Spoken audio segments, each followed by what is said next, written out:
a todos los estudiantes de la maestría de gestión de organizaciones y estamos en sintonía para trabajar lo correspondiente a la temática de hoy, que es el diseño metodológico. No sin antes estar aclarando o precisando algunos elementos que tienen que ver con el desarrollo del trabajo del trabajo de grado que ustedes van a desarrollar. Y hemos conversado que se han visualizado, se han proyectado dos tipos o dos modalidades válidas para obtener esa titulación. Uno es el caso de los trabajos de grado estructurados a nivel más o menos de una tesis, y el otro a nivel de un artículo científico. Y lo que hemos conversado es que ambos tienen la misma validez científica, metodológica y cognitiva para construir el conocimiento que exigen las universidades a este nivel. Cuando hablamos del nivel de maestría, hablamos a un nivel alto, un nivel techo. Van a ser maestros en un área de conocimiento específico, y especialmente que ustedes van a hacer en el área de organizaciones. Entonces, inclusive cuando nosotros hablamos de un MBA, que es un Master Business Administration, nosotros estamos hablando de aplicaciones puntuales y concretas que ocurren en la empresa, y especialmente en la empresa comercial, en la empresa de servicios, las empresas habitualmente estructuradas como tal. Pero para el caso de ustedes tienen un alcance un poquito más amplio, porque el de ustedes se puede concentrar en el trabajo de organizaciones, es decir, todo tipo de organizaciones, de todo corte, no gubernamentales, comerciales, de servicios.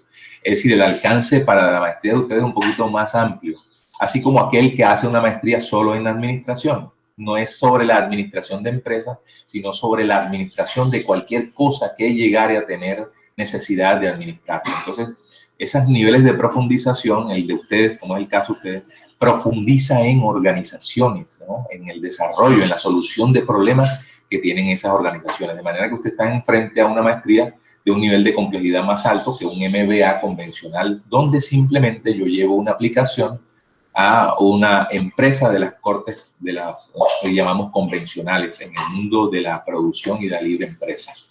Ok, bien, eso por una parte.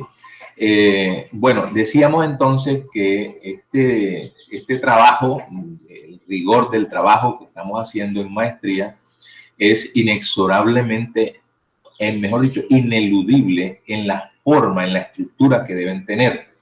¿Qué les quiero decir con esto?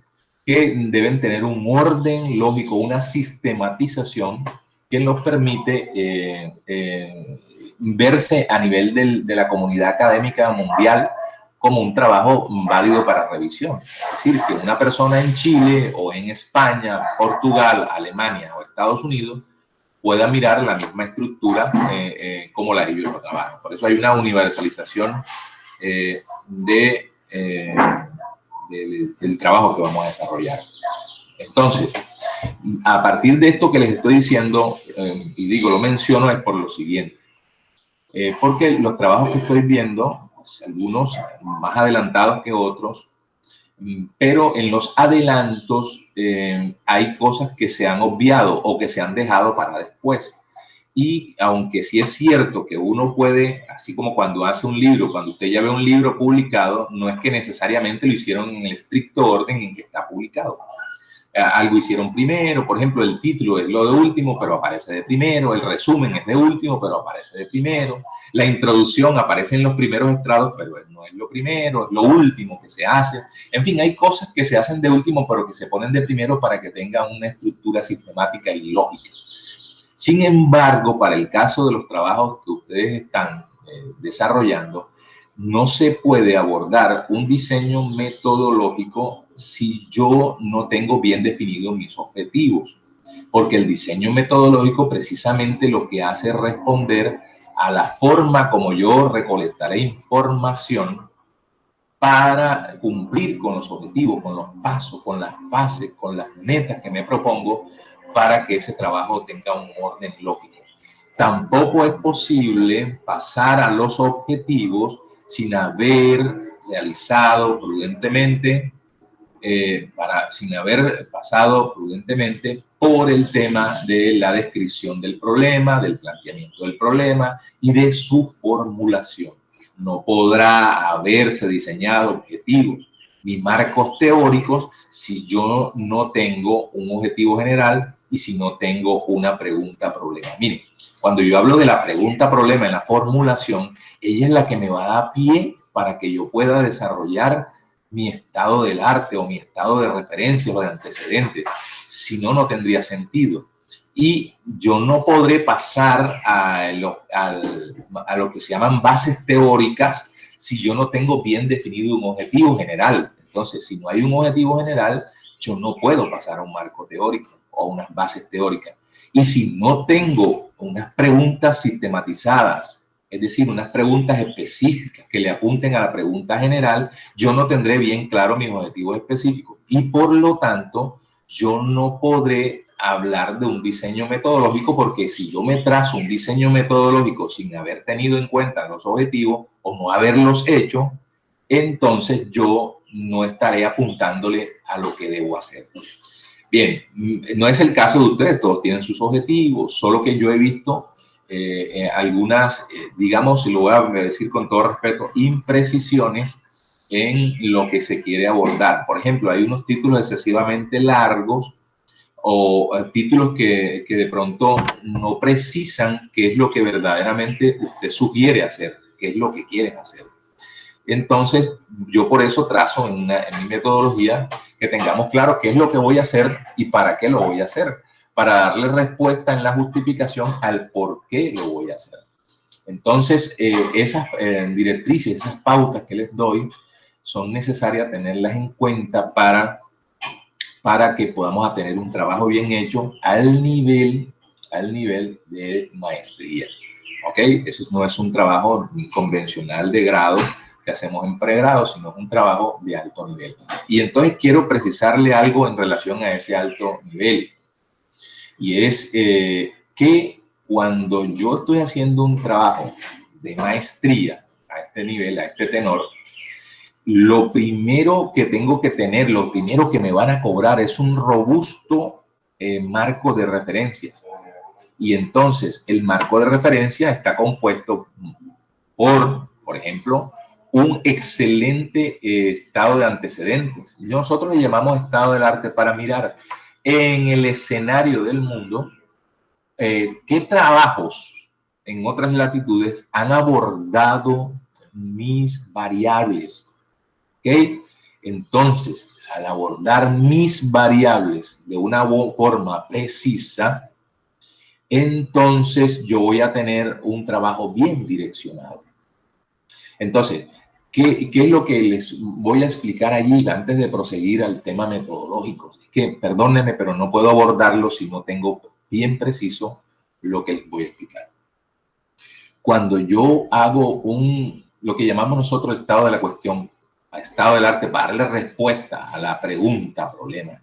Por ejemplo, ¿qué relación guardan las variables de tal con tal en el tal escenario?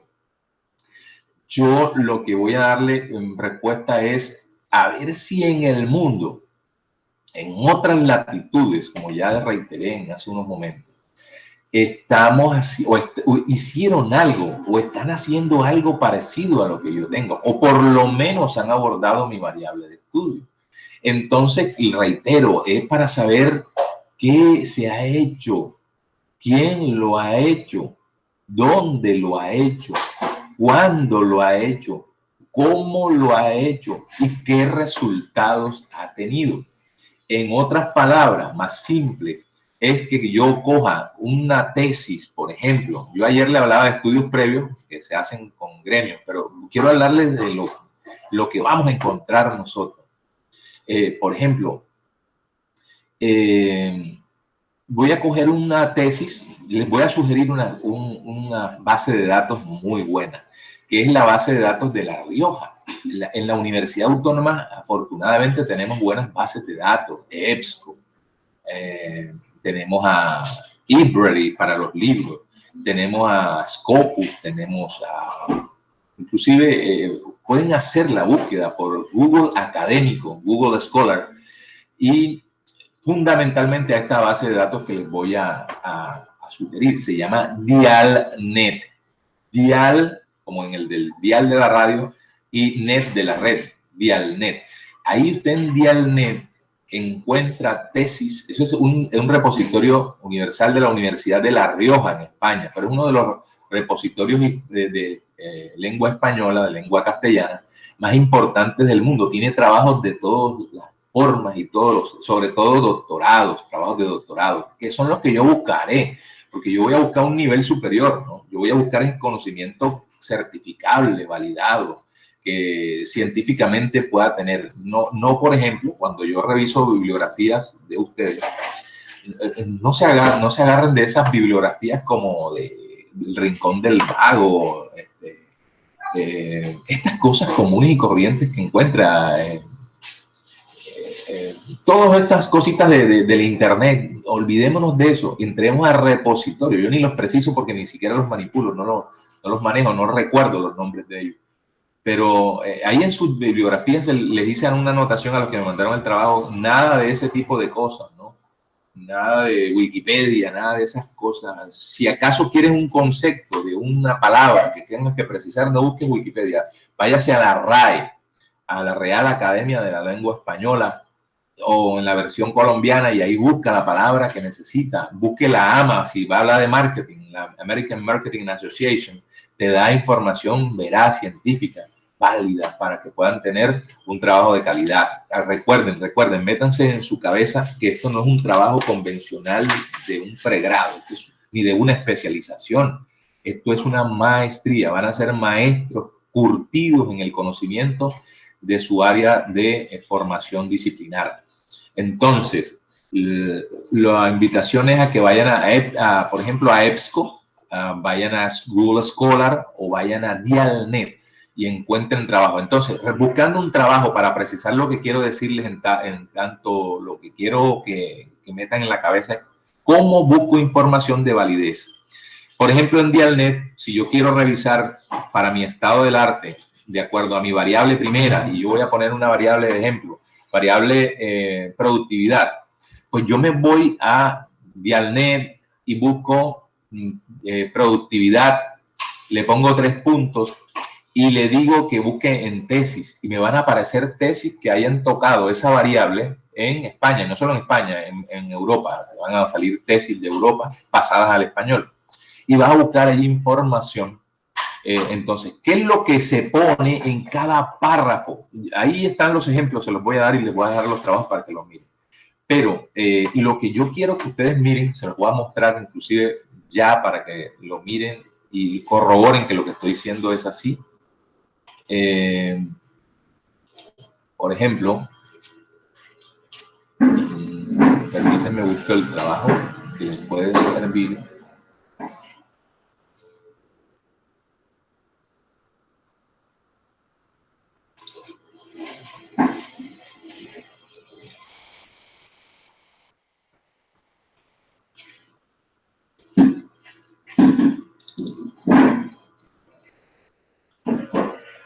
Por ejemplo, este trabajo que estoy visualizando allí. El capítulo 2, ese que hablamos, que tiene 2 componentes. Uno que es este, que es el del que estoy hablando en este momento, que se llama antecedentes de la investigación, y otras personas le llaman estado del arte. ¿Ok? Bien, fíjense que el estado del arte lo que busca es poner en consideración trabajos que se hicieron sobre la variable de estudio. Por ejemplo, este es el caso. Se pone a consideración trabajos que tengan que ver con la variable, por ejemplo, en este caso, calidad de servicio. Entonces, son 2 variables las que tiene el trabajo que estoy poniendo de ejemplo. Calidad de servicio y marketing, ¿no? En este caso, marketing interno. Entonces, la calidad de servicio que ustedes están viendo allí, la van a abordar por, digamos, 10 autores que hablen sobre, 10 trabajos que hablen sobre calidad de servicio.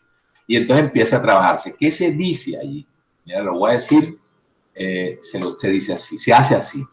Primero se dice quién fue el autor.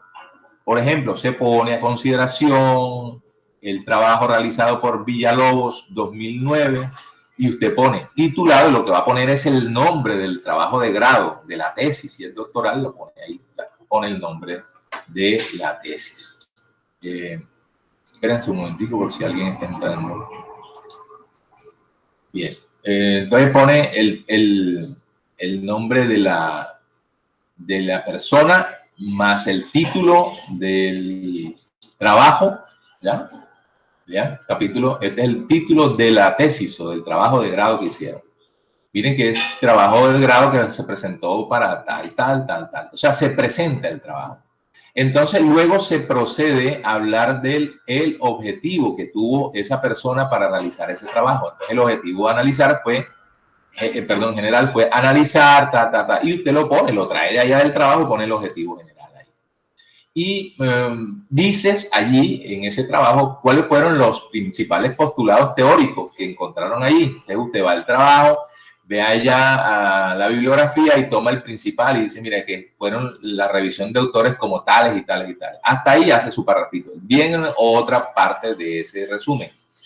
Usted va a decir cuál fue el tipo de investigación que utilizó. Para el caso del ejemplo, fue una investigación descriptiva bajo un diseño. ¿De dónde toma esto? Lo tomó del trabajo de que revisó. Generalmente en los resúmenes de las tesis aparece todo ello, ¿no? Y usted lo va trayendo acá y lo va poniendo en sus palabras.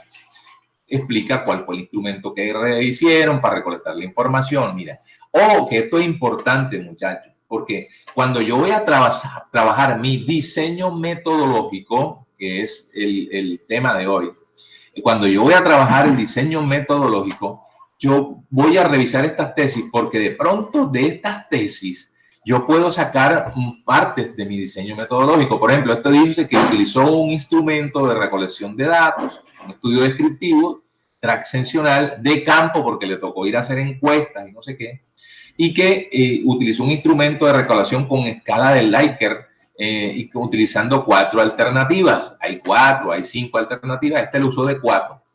Y dice que la validación de ese instrumento la realizó a través de expertos y también utilizando el coeficiente alfa de Cronbach, ¿no? Para poder decir que ese era veraz, que era un instrumento bien realizado y tal. Entonces, usted finalmente dice que en qué concluyó el muchacho, el que hizo el trabajo, qué concluyó.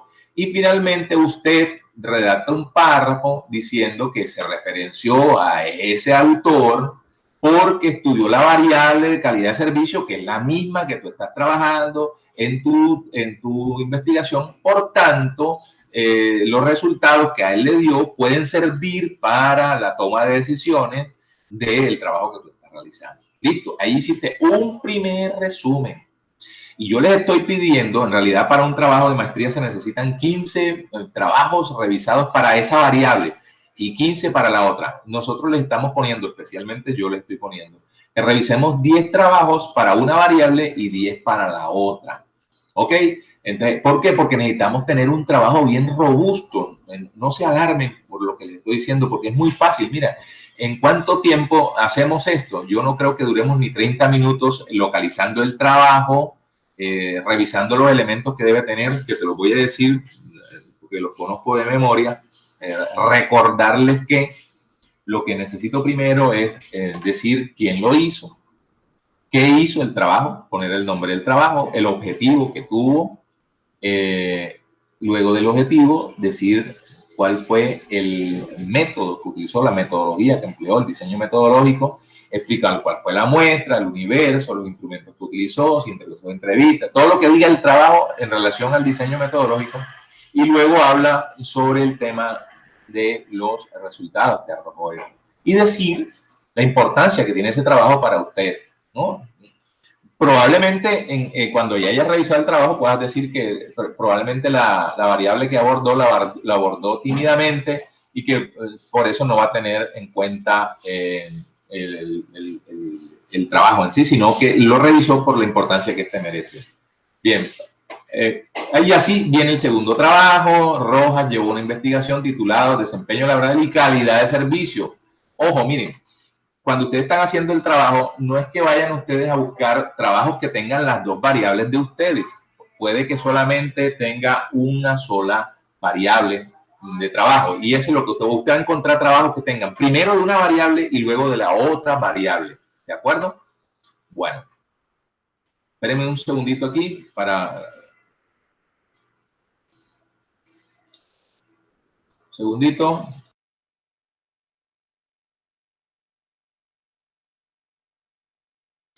Bueno, entonces continuamos.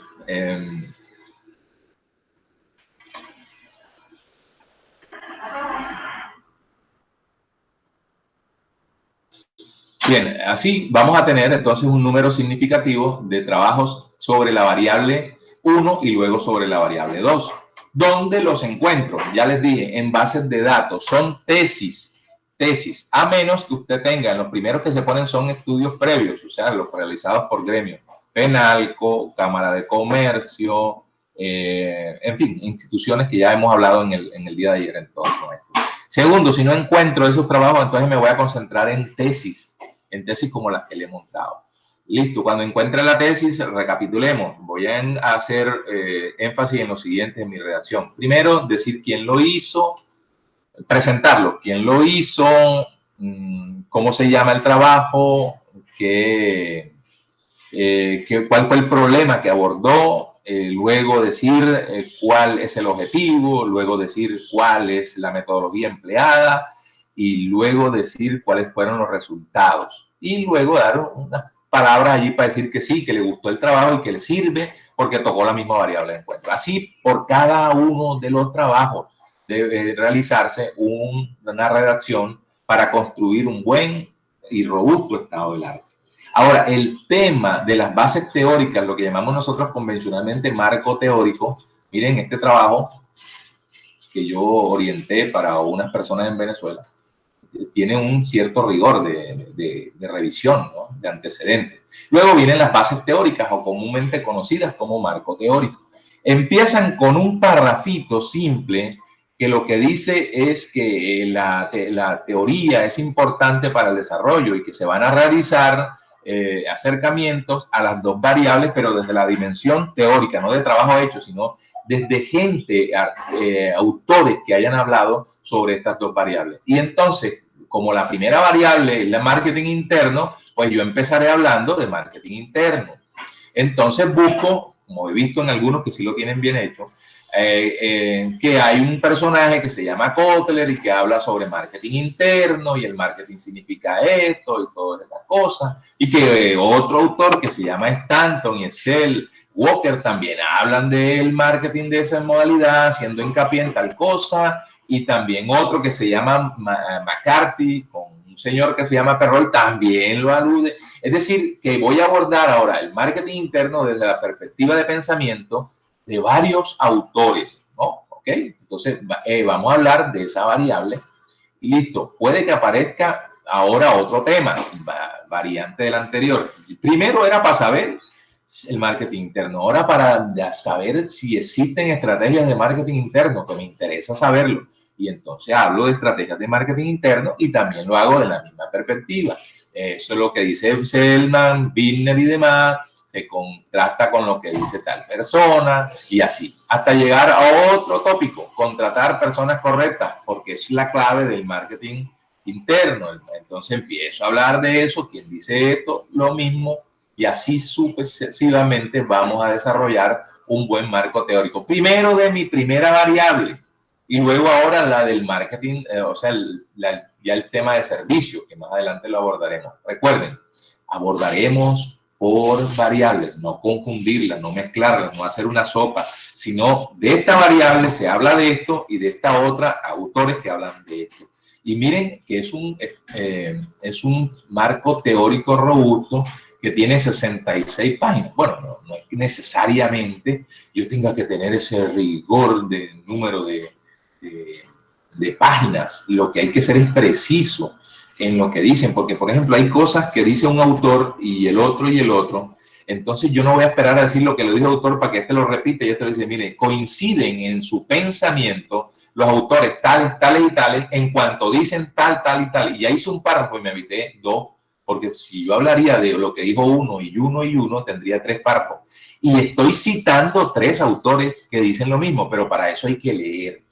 Miren, ustedes se convierten en maestros de algo, es porque el rigor de la lectura que ustedes obtuvieron al desarrollar una maestría es grande, es ingente, porque usted va a ser precisamente un maestro porque tiene el conocimiento puntual de que cuando tú dices que yo voy a hacer un análisis de un trabajo como el que está haciendo Darío en la universidad, cuando está mirando la ISO 26000 como elemento de auditoría o de comprobación de que la estrategia funciona, nadie más va a saber más que él de esa relación que él planteó en su tesis. De manera que cuando alguien busque a una persona que haya trabajado estos elementos, busquen a Darío, porque Darío es el man que ha manejado, es un maestro en esto. Entonces, hay que buscar mucha información, hay que desarrollar mucho trabajo para que nosotros tengamos un buen trabajo de grado. No es tan simple de coger las cosas y poner ahí 4 cositas y ¡pum! Ya terminé. No, miren que esto nada más es un capítulo y tiene 66 páginas. ¿Ok? Bien, es porque hay un rigor. Bueno, esto depende de cada universidad. Hay universidades que son más rigurosas, pero más que de que dependa o no de la autonomía de una universidad, depende del rigor científico, porque al tú asumir que ibas a hacer un magíster, tenías que asumir ese gran compromiso y no pasar por trabajos así por encima de que no tienen calidad, no tienen rigor. ¿Ok? Entonces, fíjate que ahora apenas a este nivel es que se va a mirar la otra variable, dice la calidad del servicio. Y empieza hablándose de los componentes de la calidad del servicio, la comunicación. Miren todo lo que se habla de comunicación, de cuántos autores hay hablando de comunicación ahí, ¿verdad? Miren eso. Ese trabajo lo tienen ustedes de ejemplo ahí. Actitud de servicio, que es otro componente de la calidad de servicio, y miren lo que se habla. Resolución de la llamada, porque estamos hablando de atención. Conocimiento. Sistema de variables. Bueno, entonces este ya es el componente final de un estado de un marco de referencia. Termina con un sistema de variables. Como hemos estado hablando todo el tiempo de que una variable y otra variable, la gente le va a preguntar, bueno, sistematiza las variables. ¿Cuáles son las variables? Entonces, variable 1, calidad de servicio. ¿A qué alude? Entonces, su definición conceptual. Entonces, fíjense, yo explico la calidad del servicio, a nivel teórico se define como la tal. Eso es lo que antes reemplazamos por un marco conceptual. Y hablamos operacionalmente. Este trabajo, o sea, usted operativamente va a trabajar sobre esa variable estudiando la calidad del servicio a través del estudio de las dimensiones de la calidad y los atributos de calidad. Por ejemplo, para el caso de Darío, cuando hable de la definición operacional, dice, este trabajo se estudiará el tema de las estrategias, pero bajo la dimensión de una norma, que es la norma ISO 20000, que alude a la calidad, a la inocuidad de los productos y tal. Entonces usted la operacionaliza. Y luego habla de la otra variable, la variable 2, ¿no? Y así va usted hablando de lo mismo operacional. Aquí, al final, van a encontrar un cuadro de operacionalización de variables. Le voy a decir algo valioso de este cuadro. Este cuadro se pone de último, pero en realidad es el primero de lo que usted hace. ¿Por qué?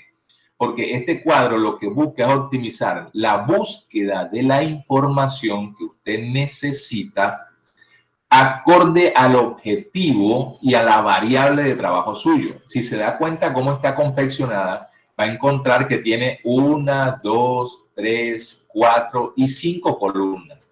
La primera columna, usted lo que va a poner allí son los objetivos específicos que usted tuvo, sin perder el norte, que es el objetivo general. Es para tener como el tablero de control de lo que usted va a hacer.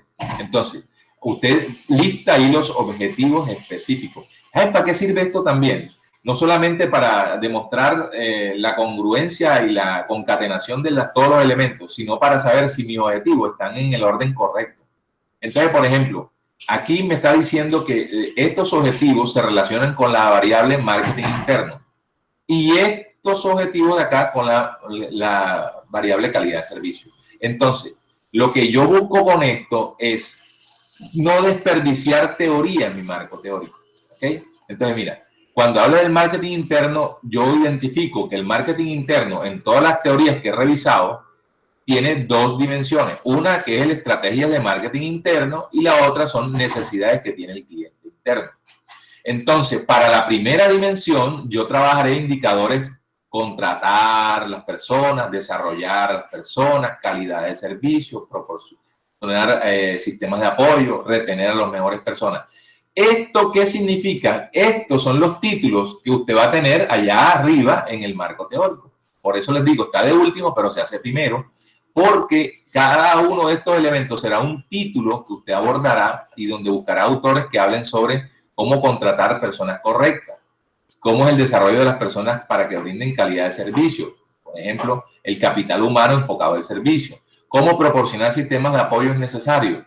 Entonces, ese es otro tema. Retener a las mejores personas. Y, en fin, así cada uno es que de estos elementos van a titularse. Por ejemplo, cuando vaya a hablar de necesidades del cliente interno, voy a hablar de asistencia, voy a hablar de relación, voy a hablar de crecimiento.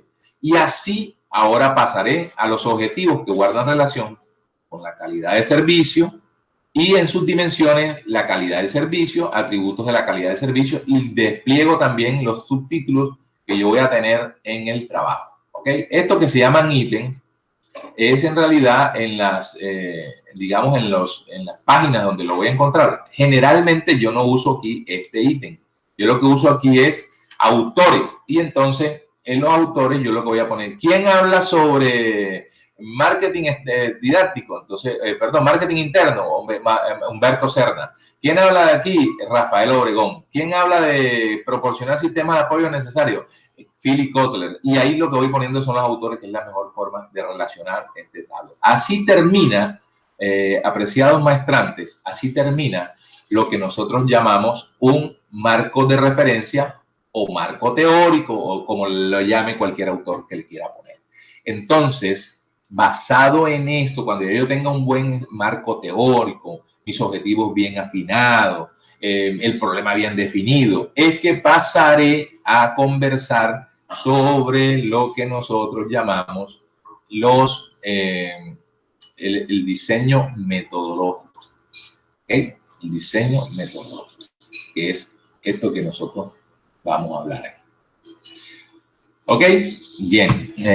Voy a aquí un momentico hacer un stop aquí para que si tienen alguna pregunta, voy a mirar. Andrés tiene una pregunta. Como no te veía, Andrés, qué pena contigo, pero me la puedes formular ahora. Por abriendo el micrófono o si quieres formularla por el chat.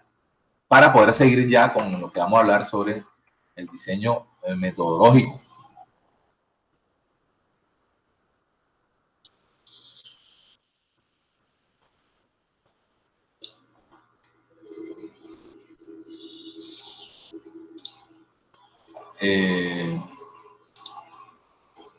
¿Alguien me está copiando o no? Que me retroalimente y me diga, sí, profe, hemos escuchado bien, tenemos una duda, es esta.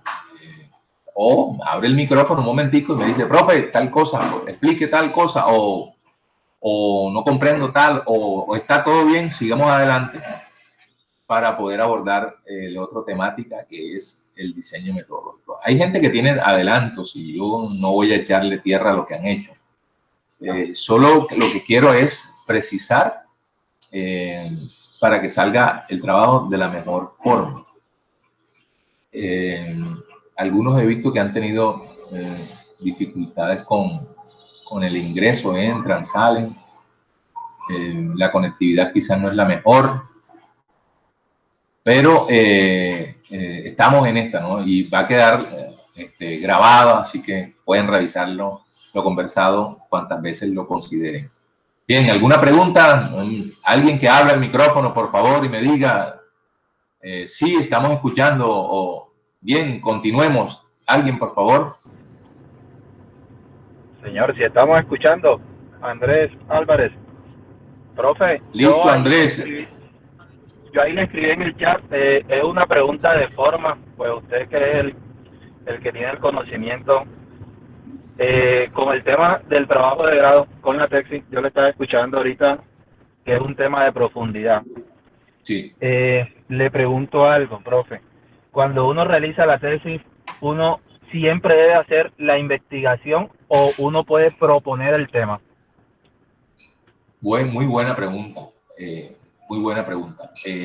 Hay trabajos en el área de la investigación, en el área de los trabajos de estos de grado, que tienen dos formas de abordarse.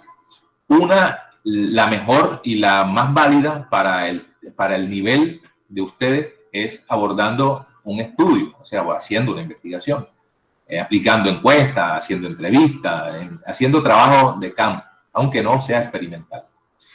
Y la otra es haciendo una revisión documental y reflexionando en torno a la teoría. Pero estos trabajos no son bien vistos y en muchas universidades, no sé si en la nuestra, no son aprobados porque es lo que comúnmente llamamos monografías. Unas monografías son simplemente revisiones documentales de teorías y demás, y después nosotros damos nuestra opinión al respecto.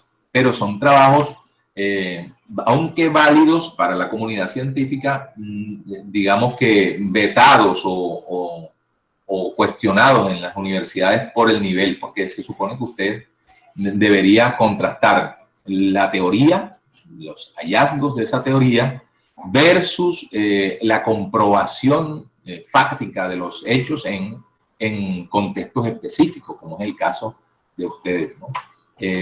Llevarlo a sectores, llevarlo a empresas, comprobar que la teoría funciona, que un nuevo modelo que tú planteas funciona, en fin. Ahora, por otra parte, cuando los trabajos son experimentales o cuasi experimentales, donde tú vas a hacer un experimento en una compañía, el rigor teórico no es tan amplio y lo que más se prefiere allí es que usted explique qué fue lo que hizo, cómo lo hizo y basado en qué líneas de pensamiento lo hizo. De manera que el rigor en el estado del arte no es tan amplio ni en el marco o bases teóricas, sino simplemente casarse con una teoría que dice que tal cosa, por ejemplo, la teoría del Lauterbach en los temas de productividad que se hicieron por allá en los comienzos de la disciplina de la administración. No sé si conocen los procesos de Lauterbach, el tipo aquel que se fue a una fábrica y empezó a mirar cómo rendía la gente si le cambiaban las condiciones de trabajo. Entonces esas condiciones de trabajo, si cambiaban, se miraba si se dejaba de producir lo mismo, si eran más productivos o menos productivos, y él arrojó allí unos elementos, o sea que él hizo un experimento, y entonces no necesitó teoría, sino que él produjo teoría, que es diferente. Entonces, no sé si lo que te estoy diciendo te satisface, y si quieres, podrías en otro momento, ahorita que nos toque hablar ya en la reunión particular, lo hablamos y lo resolvemos o miramos qué es lo que tienes para yo poderles ayudar a orientar mejor el trabajo. ¿Ok? Bien, listo. ¿Hay una persona más? Gracias, profe. Listo, Andrés. ¿Alguna pregunta? Santiago, Darío,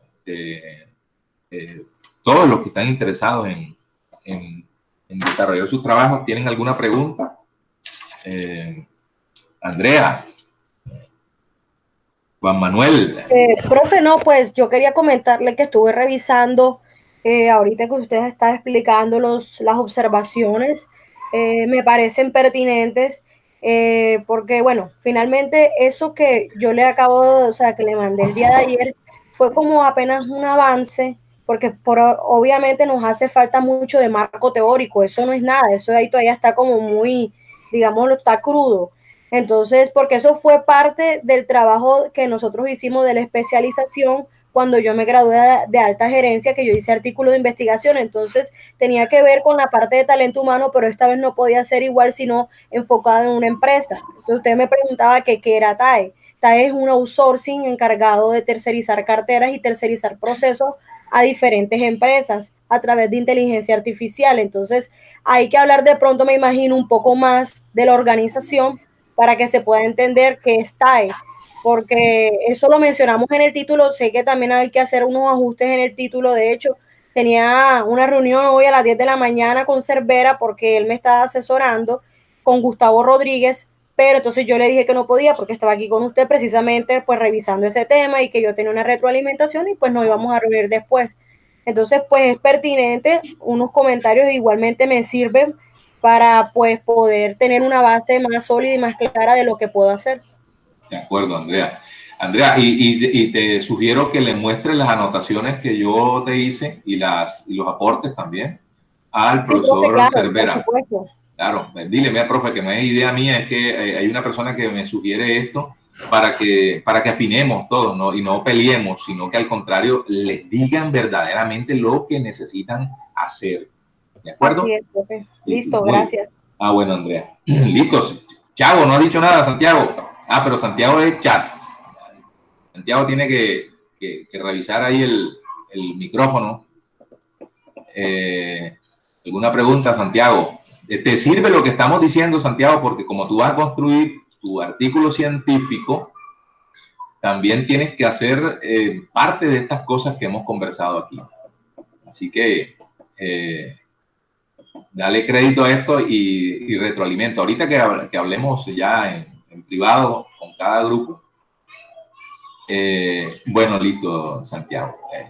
Hablaremos ya en concreto de los trabajos, lo que vi, por qué lo vi y las sugerencias que les voy a hacer. Hay algunos que no los he estado trabajando, por ejemplo, perdón, que no los he enviado, no los he retroalimentado porque me cogió el tema. Bien, Santiago.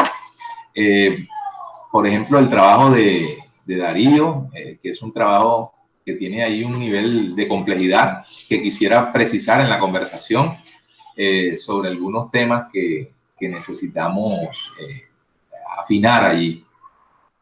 Entonces, ahorita lo hablemos, ya tengo pues algunas sugerencias que te estoy haciendo ahí. Por ejemplo, mira, ahí está. Y no intento cambiarte nada, sino intento es organizar mis pensamientos. Eso que está en amarillo es tratando de organizar mis pensamientos. Ya lo veremos ahorita que te lo mande el correo. Y entonces tú me dirás, y tu tutor, si el camino es por ahí.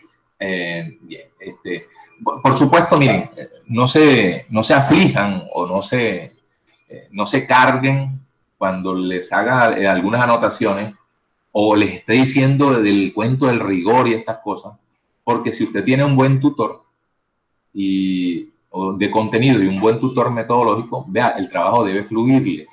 Lo que yo sí rogaría, y pues sé que el gran maestro que es el profesor Cervera, podría hablar conmigo para que entre los dos ayudemos. Yo estoy dispuesto a ayudar allá sin ánimo de lucro, ni más nos faltaba, para que en algún momento me vayan retroalimentando los trabajos después de el módulo, ¿no? Por supuesto, en el siguiente semestre, yo les ayudaría para revisar si lo que están haciendo de buena forma. Eso le va a dar a usted digamos, una concreción del trabajo como debe ser.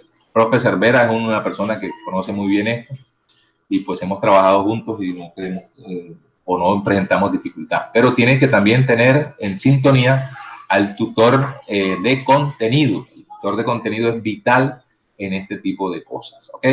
Bien, bueno, yo entiendo por lo que han planteado en los trabajos, hay unos trabajos como, perdona que yo te cite mucho, Darío, pero es uno de los trabajos que vi que tiene mayor el número de contenido. Por ejemplo, el de Darío tiene inclusive el diseño metodológico, ¿no?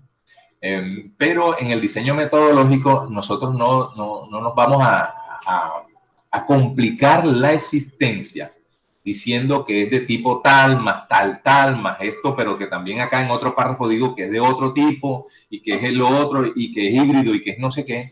Eso hace que se complejice el trabajo y te lo cobren, te lo pidan, te digan, no señor, ¿dónde está aquí que este trabajo es de tipo hermenéutico descriptivo? Si tú lo que hiciste aquí fue uno de diagnóstico y cuando se hace un diagnóstico se hace la descripción, pero no se hace interpretación, sino que simplemente se describe. O sea, para no caer en esos errores que, pues, por supuesto, ustedes no van a hacer nunca, ni lo pretenden ser metodólogos, ni más faltaba. Ustedes lo que pretenden es ser un maestro en un conocimiento, de eso sí saben.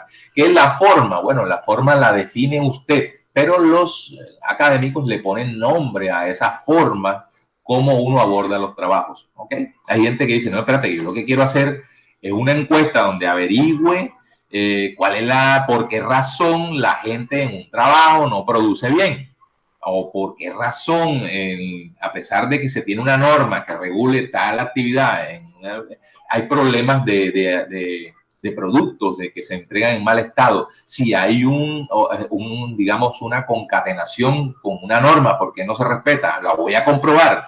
Bueno, si eso es lo que tú vas a hacer, no necesitamos ser tan complejos en explicar un diseño metodológico. Bien, entonces vamos a hablar en este momento, como ya no hubo más preguntas, sino que las vamos a hacer ya en la reunión concreta. Vamos a hablar entonces de ese tema específicamente.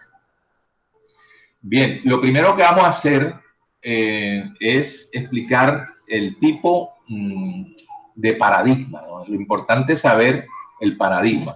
A veces no es necesario que yo diga en mi trabajo que mi trabajo es cualitativo, cuando el que te lo está revisando sabe de eso y observa que es cualitativo.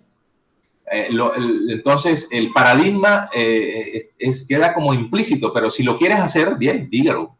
Lo que sí tienes que saber es discernir la diferencia entre un enfoque o paradigma y el otro. Entonces, lo que vamos a hablar hoy son de dos paradigmas. El primer paradigma que vamos a hablar es el paradigma cualitativo y el otro paradigma es el cuantitativo. ¿Okay? ¿Cuándo hacer cada uno? Pero primero, expliquemos lo siguiente. El enfoque o paradigma. ¿Cuál es el enfoque? Mi manera de ver el trabajo de investigación puede ser de dos cortes, lo hemos reiterado, cuantitativo y el cualitativo. Estas dos en realidad son perspectivas de la investigación, o sea, miradas que tienen que seguir la investigación. Lo que intentan ambos es producir conocimiento, estructurándose a partir de un modelo ordenado. Eso es lo que te dice cuando te dice que es un modelo estructurado y sistemático, o sea, un modelo ordenado que va paso a paso, que necesita observación, que necesita descripción y que necesita análisis, ¿ok? Por eso es que ustedes en sus trabajos tienen que hacer indefectiblemente diagnósticos, ¿no? Ustedes como maestros en gestión de la organización, usted está trabajando para hacer diagnóstico, para tener control de todo lo que pasa en las organizaciones, ¿ok? Entonces, la función de todos estos enfoques, estos paradigmas, es resolver problemáticas, dar soluciones a las problemáticas. Primer momento. Bien, ahora, vamos a mirarlo así detenidamente. Dice, el enfoque cuantitativo hace referencia al estudio a partir de análisis de cantidades, lo que les decía ayer. Vamos a cuantificar, entonces vamos a hablar de procesos de estudios numéricos, matemáticos, estadísticos, que tienen que ver con el desarrollo de una investigación para darle solución. O sea, a cuantificar datos, a cuantificar información, a darle números a esto para que tenga sentido lo que yo estoy investigando. Es decir, que el enfoque de cantidades es específicamente el paradigma cuantitativo. Listo. Por otra parte está la cualitativa, que tiene que ver con la exploración no numérica, o sea, el acercamiento a mirar una problemática, pero sin números, sino en fenómenos, en procesos, en todo caso, en la mirada que le doy a lo que ocurre en un determinado contexto, sea en una empresa, sea en un sector, en una comunidad. En este caso, la interpretación es subjetiva, para la pregunta ahorita que me hacía, creo que Andrés, es subjetiva, es decir, mírate que si yo decido que mi paradigma es cualitativo, pues yo entonces voy a mirar mi subjetividad y entonces voy a mirar mi particularidad para luego ir a la generalidad, es decir, si esto que me está pasando a mí o en este contexto se llama inductivo. Primero en lo particular, ahora voy a ver si en el universo está pasando lo mismo para que dé cuenta de que yo no estoy solo y que lo que me pasa a mí le puede pasar a otro. ¿Okay? Entonces eso se llama una interpretación subjetiva, o sea, por mí, y comprobada en la inducción, o sea, en lo que me pasa a mí en esta empresa en concreto, ahora voy a mirar si le ocurre a otros contextos lo mismo. ¿Okay? Listo. Pero son diferentes los enfoques, pero son complementarios.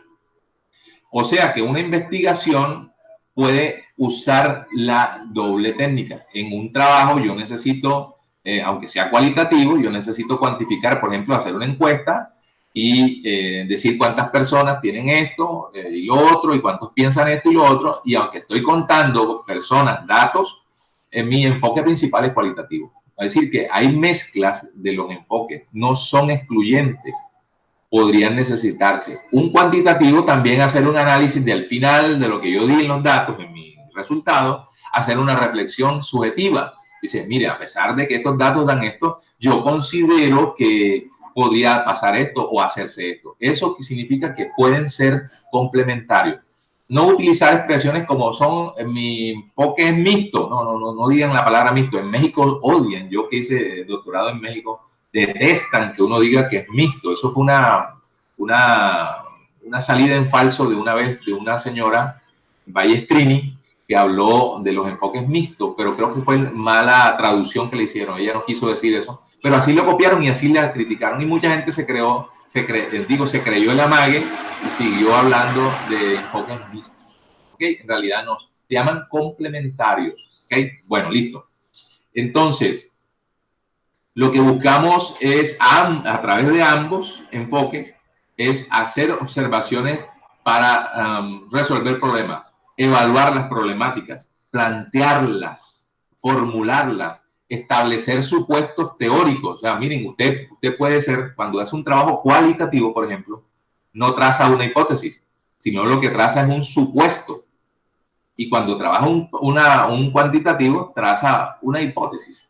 Miren, el tema de la hipótesis, de validarla, una hipótesis de trabajo o una hipótesis nula, por ejemplo, una hipótesis de trabajo es que yo diga, que dé como afirmativo, que la ISO 20000 es una herramienta de control de las estrategias que se hacen en cualquier unidad de servicio. Eso es una hipótesis de trabajo, es decir, afirmando que eso puede ser así. Y una hipótesis nula es diciendo que no, que eso no es así. Voy a demostrar que la ISO 26 no necesariamente controla las estrategias, porque ya supondría que las estrategias, depende de su enfoque táctico, tendría que variarse. Por lo tanto, la ISO, la norma, no tendría precisión sobre los detalles que puedan salir en un momento determinado del trabajo que se está haciendo. Se lo voy a poner en términos más simples.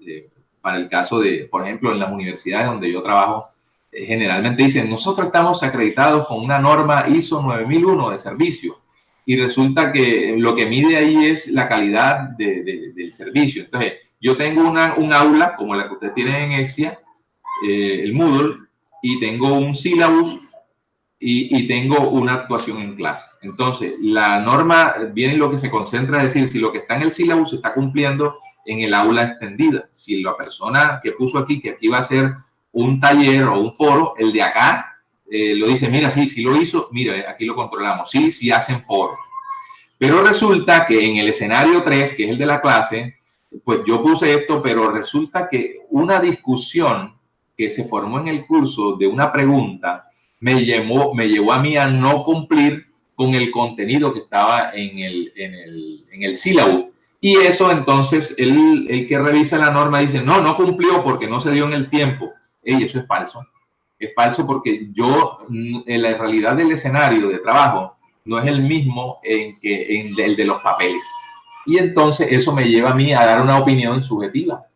¿De acuerdo? Entonces, explicar por qué no aplica ahí la norma. Y entonces de ahí se sale ya el rigor de la normativa. Y entonces yo en mi hipótesis estoy diciendo es que no siempre la normativa de este tipo de productos como ISO 20000 son fundamentales para comprobar la calidad e inocuidad de unos productos y tal, porque los productos tienen distintas formas de congelación, de no sé qué. Estoy hablando de tonterías, pero para el ejemplo.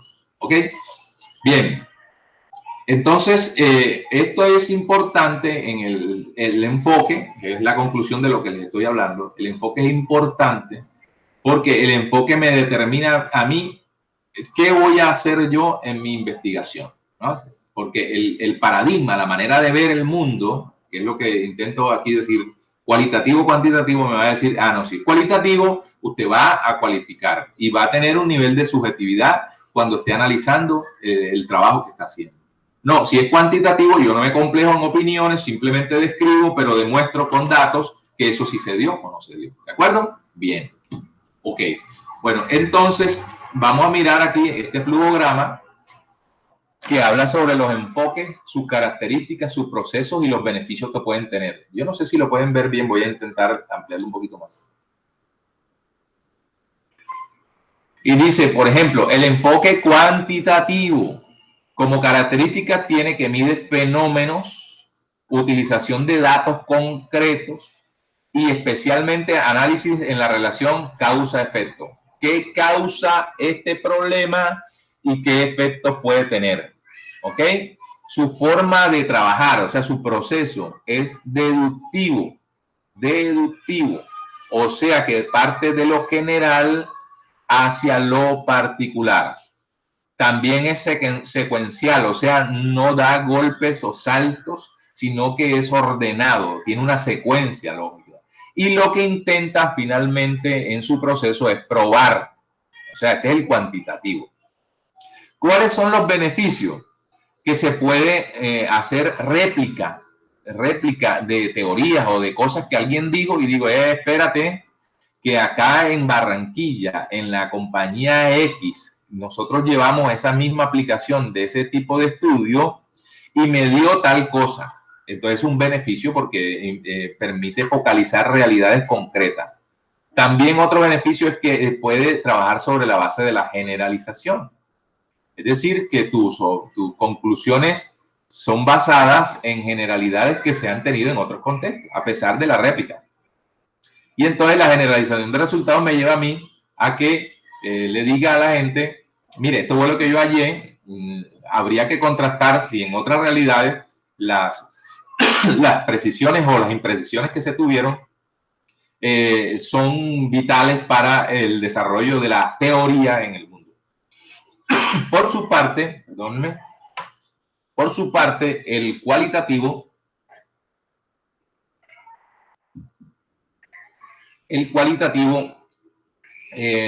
permite recolección de datos vivenciales, ya eso es tuyo, ¿no? Ya es tuyo, no es un instrumento convencional, estructurado, es recolección de datos de tu vivencia, de tu investigación, propio es tuyo, porque tú lo que quieres mirar es el comportamiento de un fenómeno. Por ejemplo, cuando yo digo, quiero ver qué pasa o por qué pasa que cuando la gente hace móvil se baja la productividad. Entonces tú te vas a analizar ese proceso, ese fenómeno al interior de esa compañía o de esa comunidad.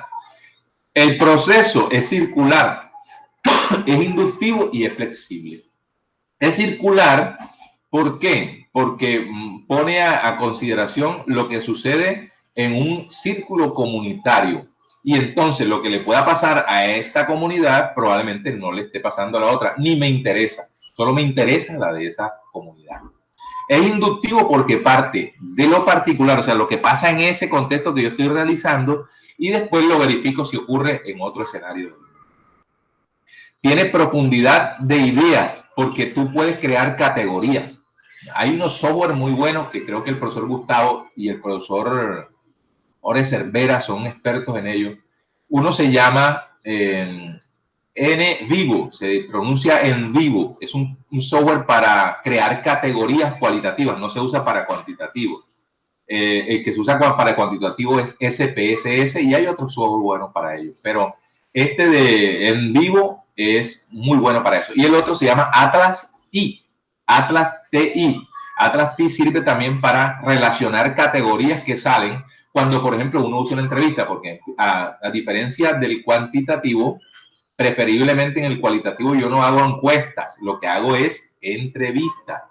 Y como las entrevistas son con formularios semiestructurados o abiertos, entonces yo lo que voy a tener es información de multiplicidad de criterios y lo que necesito es un software que me cree a mí una categoría de lo que intentó decir esa persona. y él cuando crea la categoría, un concepto, entonces puede que te salgan 50, 100 conceptos y te hacen enriquecer una teoría, ¿ok?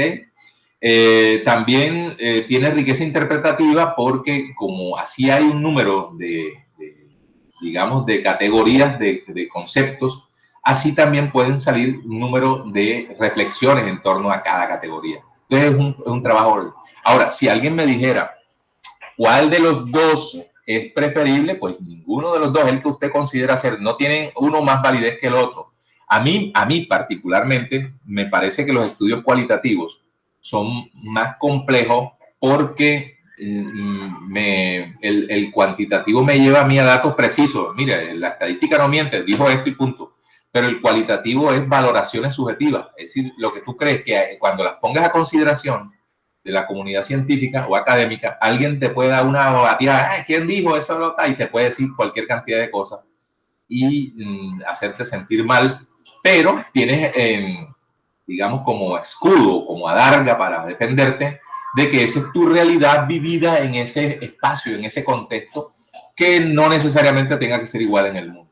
Entonces, esa es la diferencia de los dos enfoques.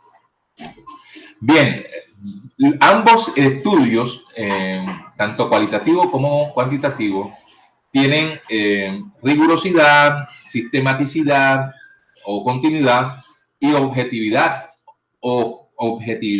Aunque hay un nivel de subjetividad en lo cualitativo, trata de ser lo más preciso, lo más objetivo, lo más evitar meter tanto las manos en tu posición hipotética o en tu posición supuesta, ¿no? Trata de ser más objetivo. Se usa recolección de datos para ambos casos para probar o hipótesis o suposiciones o probabilidades acerca de lo que está ocurriendo en un contexto para definir un problema y solucionarlo. Ambos se necesita realizar mediciones numéricas, digo ambos, porque en el mismo cualitativo, a pesar de que yo haga una entrevista y la entrevista no es totalmente estructurada, yo sí necesito saber cuántas personas de los entrevistados se casan con la misma línea de pensamiento. Por ejemplo, el caso de mi tesis doctoral, lo que intentaba yo era buscar dos variables. Una, el tema del consumo, el consumo responsable, que eso se habla mucha carreta, pero en realidad tú dices ser consumidor responsable y no lo eres, es una subjetividad. Y por el otro lado hablamos de la producción limpia. Entonces yo puse en contexto, a través de un estudio cualitativo, haciendo entrevistas, qué pensaba la gente común y corriente de por qué era un consumidor responsable y bajo qué métricas o bajo qué marco él se consideraba un consumidor responsable. Y por el otro lado me iba a las empresas a preguntar en el sector lácteo porque ellos consideraban que eran responsables, ¿no? Gente limpia, que trabajaba limpio. Y me di cuenta que muchas empresas de lácteos, no voy a decir nombres para no herir susceptibilidades, en realidad no le entregan valor a las personas. Por ejemplo, leche, no te están dando leche, te están dando es derivado de leche, por ejemplo, una leche hecha con el lactosuero, que eso es un delito, yo diría así. La profundidad que le di a esto es un delito, pero mira que lo que estoy diciendo es una subjetividad, porque aunque ocurrió ahí y yo lo tuve a comprobar, yo necesité cuantificar quiénes me dijeron a mí que ellos sí producían limpio y casi en la totalidad me dijeron, excepto uno que, como le dije, tranquilo, que esto yo no lo voy a presentar, no estoy grabando, pero no lo voy a presentar. Me dijo, no, en realidad esto no es leche, porque si yo soy de pueblo, me decía el tipo que trabaja en una planta de lácteos. Yo soy de pueblo, pero usted puede mirar que en la leche de pueblo eso bota una grasa, una nata que se convierte en suero y en mantequilla, y esta leche usted la hierve y eso no le bota nada. Es más, no necesita hervirla porque ya está lista, está procesada para que lo haga. Entonces piense cómo yo necesité, a pesar de una cualificación subjetiva, necesité tener personas y cuantificar eso para decirle, hey, tantas personas me dijeron en su entrevista que las empresas no están haciendo esto bien.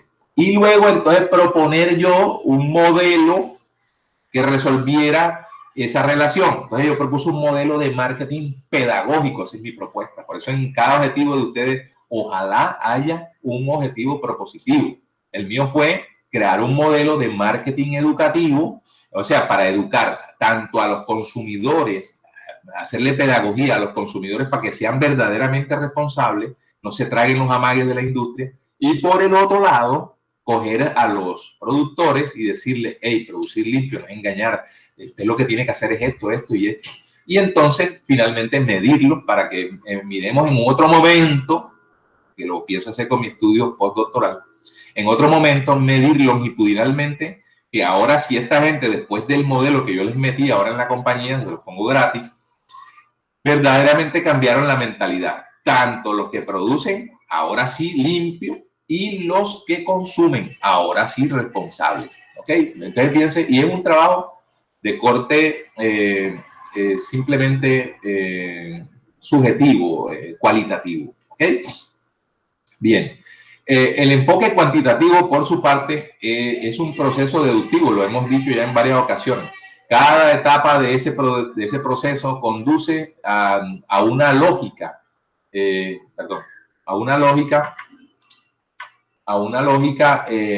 que sistematiza la estructura del trabajo que se está haciendo.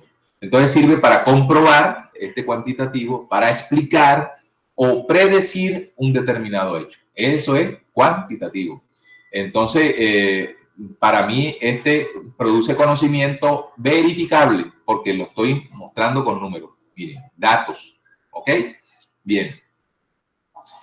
Ahora, en el tema cualitativo, el enfoque este que le estoy mostrando cualitativo, se basa en el análisis no estadístico, no necesariamente el rigor de la estadística de datos, ¿verdad? Análisis de datos, sino en interpretación, en enfoques que yo tengo de fenómenos que están ocurriendo en un lugar. Entonces, hoy, por ejemplo, cuando ocurre esos temas que tienen que ver con el capital humano, por ejemplo, o temas que tienen que ver con la motivación, con la productividad empresarial, que toca el aspecto relacionado con el ser humano como ser primero y luego como agente fáctico, es decir, gente que hace, que produce. Pero si en algún momento ese agente que es productor de algo está, digamos, desmotivado, empieza a tener comportamientos disímiles que lo llevan a mermar su productividad. ¿Okay? Entonces, además, este tipo de análisis, como lo dice la teoría, parte de juicios, ideas, opiniones, conjeturas en todo caso. Un tema de la palabra conjetura en el tema cualitativo. Las conjeturas son no necesariamente opiniones. Una conjetura es una opinión, pero una conjetura es una idea, pero una conjetura es un juicio, pero una conjetura es inclusive una teoría. ¿Cómo así que una teoría es una conjetura si siempre se ha comprobado y cuando se plantea es porque ya se ha comprobado? No, es una conjetura en tanto cuando alguien la planteó, le tocó mirar qué pasó, pero él no vivió ese pasado. Por ejemplo, él lo que se está es tratando de acercar con hechos del pasado y traerlos al presente y proyectarlo al futuro que tampoco ha pasado. Entonces, una teoría es una conjetura. Porque aunque estemos viviendo un presente y la estamos comprobando aquí, tuvo un proceso que lo llevó hacia atrás y lo proyecta hacia adelante. O sea que hay dos elementos que no tenemos control. En realidad, la ciencia se acerca a cosas como a través del carbono 14, saber la edad de una persona. Pero tú no estuviste ahí, es una conjetura, a pesar de que la ciencia te diga, miren, si le llamo carbono 14, este me va a decir la edad del hueso. Sí, eso lo hace ese elemento químico, ese elemento científico. Pero yo como ser humano no estoy convencido, porque yo no lo tuve. Creo en la ciencia porque a partir de él me lo puede decir, pero yo no lo viví, por lo tanto es una conjetura el pasado. Y entonces las teorías también son conjeturas. Entonces tú dices, voy a comprobar teoría. Ay, ¿por qué la vas a comprobar? Precisamente porque no estoy seguro que en este contexto aplique. Sin embargo, lo voy a medir. Y si me dio, ¿verdad? Bien, válido. Ahora sí creeré en la teoría. Entonces, esto te dice que cuando yo hablo de subjetividad, el investigador esté diciendo afirmaciones sin fundamento, sino que al contrario, hay acercamiento del investigador al hecho para él tratar de lanzar un discurso en torno a esa lógica, y cuando ya lo planteó, la gente dice, sí, sí, me suena lo que dice el man, yo le creo. Eso es finalmente un paradigma. ¿Ok? Bien, la cualitativa tiende más hacia la expansión y a la generalización de conocimiento y a la recolección de los datos, al ser documentales mucho más abiertas. Lo que te estoy diciendo en contraste es lo siguiente. Mientras que lo cualitativo tiende a la expansión, a la generalización con base en lo que yo estoy observando, la recolección de datos lo que intenta es sacarme de la subjetividad. Entonces, para poder yo acercarme a eso y romper la subjetividad, yo lo que voy a hacer es entrevistas, escritos, materiales que me acerquen a establecer la pertinencia de lo que vi. Establezco cuadros, hago cartillas para demostrar a la gente que lo que yo averigué en ese contexto, hey, no me lo estoy inventando, yo lo fui, lo viví y la gente me retroalimentó. ¿Okay? Bien, en lo cualitativo cerramos con que el enfoque va de lo particular a lo general, porque lo primero que hago yo es ir al contexto donde estoy haciendo el ejercicio y luego lo compruebo en la generalidad, es decir, en la comunidad. Y por su parte, el cuantitativo es al revés, ya lo había dicho, que es partir de lo general a lo particular, para saber si lo que se hace en el mundo, fíjate, también lo hago yo. ¿Ok? Bien. Ahora, el punto es cuál enfoque elegir, ¿no? Yo lo pongo a nivel también subjetivo. Ambos enfoques son positivos, ¿no? Propositivos, ¿no? Intentan buscar dar respuesta a un fenómeno, a un hecho fáctico. Pero yo elegiría dependiendo de la orientación y finalidad de mi trabajo de grado. Si pensamos en un trabajo documental, como el que ahorita hablaba con Darío o con Andrés, no recuerdo, el enfoque indicado es el cualitativo. Si pensamos en un trabajo documental, o sea, hacer un documento gordo, bien, bueno, entonces hablemos de lo cualitativo. Si pretendo generar teoría, a partir de lo que yo di, como lo que yo hice en mi trabajo con el modelo pedagógico, en marketing nadie habla de pedagogía, nada más lo estoy hablando yo. Y por eso, y no es vanagloria, simplemente porque esa fue la terquedad mía para demostrar un tipo de marketing que se está descuidando, que es que la gente le trazan propuestas de valor, pero no les dicen cómo debo educarlos para que consuma mi producto, no lo hacen. Entonces, por eso es mi inquietud ahí. Entonces, el enfoque cualitativo dependerá del trabajo que queramos hacer. Si quieren hacer un documento que aporte, que compruebe cosas ahí en el escenario, haz uno cualitativo. Si por su parte lo que necesita es analizar una realidad particular que ocurre en un elemento, un escenario concreto, como en una empresa, una organización en general, desde un punto de vista objetivo, entonces, pretendiendo mostrar resultados comprobables, el indicado es el enfoque cuantitativo. O sea, ese que quiero dar datos para decir, mira, se comprueba esta teoría o esta idea que yo tenía, porque los datos así me lo comprueban. ¿Ok? Bien. Ahora sí, voy a un momentico a frenar la transmisión aquí para que alguien me diga si tiene una inquietud. Pero viendo que ya son las 10 y también se aburren de estar escuchando un loro hablando todo el tiempo, vamos a hacer igual que como lo hacemos en la presencialidad, vamos a hacer un corte de unos 20 minutos, ¿no? Y nos estiramos y no sé qué, y continuamos en 20 minutos o en 30 minutos. Ustedes me dicen si están de acuerdo con ellos. Sí, pero con 20 minutos está bien. Está 20 minutos, correcto. Entonces, podemos salir un momentico y nos conectamos. 10 y 20. 10 y 20. 10, está bien. 10 y 20, sí, está bien. Ok. Bien. Dale. Bueno, así ahorita seguimos conversando. Ok. Muy bien. Listo, profe. Bueno, pues.